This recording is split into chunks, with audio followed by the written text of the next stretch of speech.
I'm going to talk now about the chapter in the book on our NHS to do with dispensing and prescriptions and prescription fraud. And that's really what triggered my interest in it, in that quite a long time ago when I was at school, I actually acted as a dispensing assistant in a local practice just to find out what kind of career I wanted. And even at the age of 16, then I was allowed to touch all the prescriptions and count up the tablets, pour the medicine into bottles, and even at the age of 16, without any qualifications, I was in charge of all the medication there.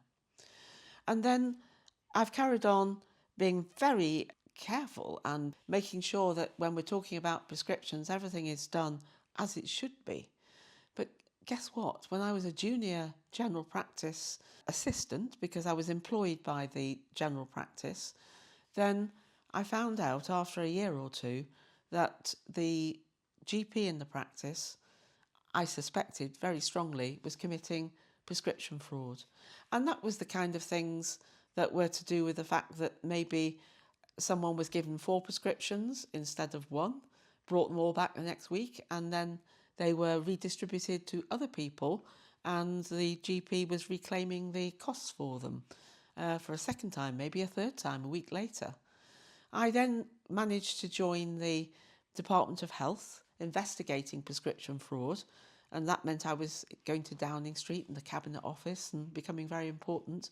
And we found so much prescription fraud going on amongst dispensing general practices, but also pharmacies across England.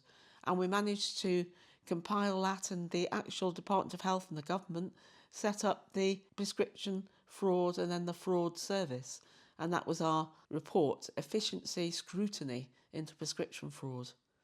I don't think that prescription fraud happens now.